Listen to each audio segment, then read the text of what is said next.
écoutez, moi, je vais me lancer du coup, si je vois qu'il n'y a personne. En fait, j'avais une question pour Rachel déjà.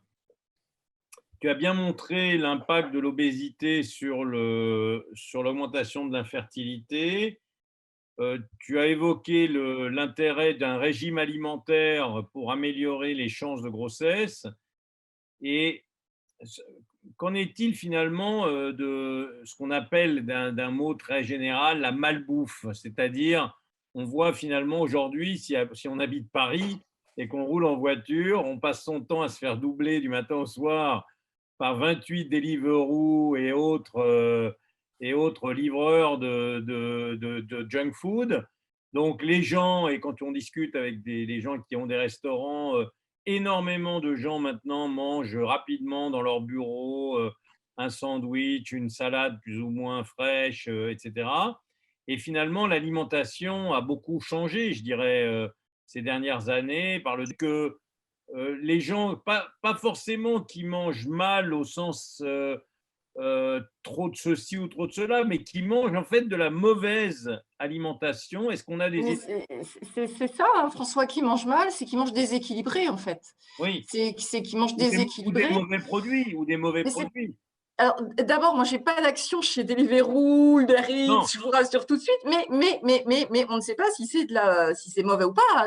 Tu sais qu'ils peuvent livrer, ils livrent ce qu'on leur commande. bien Donc, sûr, bien sûr. voilà. Donc, je pense qu'il faut pas faire d'amalgame là-dessus. En termes par contre, de graisse, de type de graisse, de type de glucides, de type de lipides. Et donc là, on est plus sur une notion, en effet, alors je sais pas si c'est de la malbouffe, mais en tout cas de régime déséquilibré. Oui, je vous ai présenté juste comme ça les travaux de Chavarro, qui lui proposait des recommandations. Ce qui est intéressant, c'est qu'il le calibrait. C'est-à-dire qu'en face de chacun, je sais pas, j'ai été peut-être un peu rapide, mais en face de chacun des items, il y avait un risque de trouble de l'ovulation.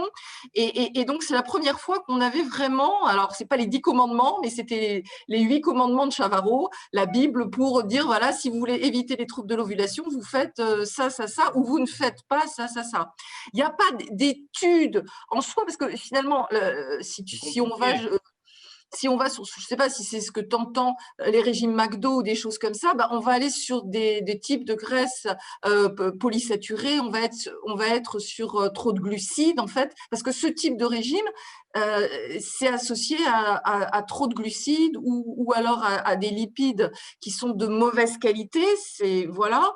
Donc, finalement, on retombe sur des données de nutrition classiques que les nutritionnistes connaissent bien. Moi, je ne suis pas nutritionniste, hein. Je me réfère à ce qui est publié. Donc oui, bon. il y a un impact en effet sur les troubles de l'ovulation. Ça commence par l'ovulation, puis après tu découles, voilà, jusque. Mais ce qui est intéressant, parce que moi je suis peut-être passée aussi un petit peu rapidement, mais c'est que les interventions, en particulier les interventions, les deux RCT, elles n'étaient pas conclusives, hein. Elles n'étaient pas conclusives quand on avait comme outcome les taux de naissance vivante.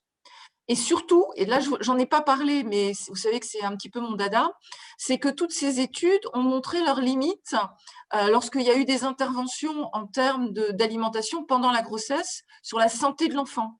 En améliorant l'alimentation pendant la grossesse, chez des femmes obèses, par exemple, hein, il y a eu des RCT. Malheureusement, il n'y a pas eu d'impact, il n'y a pas eu de normalisation du poids des enfants, c'est-à-dire qu'il y avait toujours autant de petits et autant de macrosomes. Il y avait toujours les deux comment dire, extrêmes.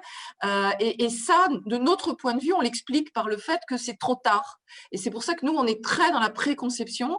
Et je suis peut-être, enfin, je ne sais pas si je suis obsédée par le préconceptionnel parce que je suis en FIV, mais je pense que sincèrement, quand on améliore la qualité de l'ovocyte et la qualité du spermatozoïde, eh bien, on espère, en tout cas, je vous ai présenté Maclone, Tessie Beut, etc., et Régine, c'est exactement leur vue, hein, c'est vraiment de mettre l'accent sur la préconception pour espérer avoir une amélioration de la santé plus tard des enfants. Parce que l'objectif, c'est peut-être ça, hein.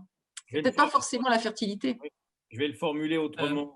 Si Ouais. tu reçois une femme qui a un poids normal, enfin, ni en excès, ni en défaut, et qui te demande est-ce qu'elle doit avoir un régime alimentaire particulier pour augmenter Oui, ses bien chances sûr. de fertilité? La réponse est oui. Voilà. Donc, en fait, on passe très clairement via une enquête des prises alimentaires quotidiennes, un questionnaire alimentaire qui permet de déceler s'il y a Ok. des anomalies. C'est quelque chose qui doit être fait, bien sûr, par des professionnels, hein. Je reviens sur le fait, et Pepsi reposait là-dessus, qu'à chacun son métier et que, voilà, personnellement, on fait appel à des spécialistes pour évaluer ces questionnaires alimentaires. Ça me semble important. D'accord. Alors, François, juste un petit complément sur justement la fenêtre d'opportunité pour traiter les femmes. Il y a une étude très intéressante à Saint-Antoine. Ce qu'ils ont fait, c'est qu'ils ont regardé l'alimentation de femmes, ils les ont suivies 3 ans après la naissance des enfants. Et ils se rendent compte que, alors je me souviens notamment, ils regardent différents, alors c'est des études statistiques et ils regardent les corrélations. Notamment, ils regardent par exemple la corrélation avec la consommation importante de fruits et légumes frais. Et ils se rendent compte que les femmes qui, au moins 6 mois avant, avaient une consommation importante en fruits et légumes frais, avaient des enfants avec un taux beaucoup moins important de rhinite, je crois de mémoire, d'asthme et de rhinite allergique. Par contre, si le changement alimentaire se faisait moins de 6 mois avant la naissance, il n'y avait aucune différence. d'accord. Donc ça, effectivement, d'où le... Et aussi, ce qu'on voit dans les études, c'est qu'il y a un taux intervenir pendant la grossesse. Effectivement, enfin, il y a tout ce que dit Rachel, et il y a même un taux d'avortement qui est un peu plus important, d'où l'intérêt effectivement d'interagir avant. Deuxième chose, c'était sur le régime et les calories. Là, il y a une étude que j'ai vue aujourd'hui et qui fait une corrélation vraiment directe entre le nombre de calories par gramme de l'alimentation et la chance d'être fertile. Et on se rend compte que plus les femmes ont une alimentation riche en calories, alors c'est les fameuses calories vides, hein, c'est manger des chips, ça apporte beaucoup de calories, pas beaucoup de nutriments. Et en fait, il y a vraiment une corrélation mathématique entre la quantité, la densité de calories des aliments et la chance de tomber enceinte rapidement. Alors, je vais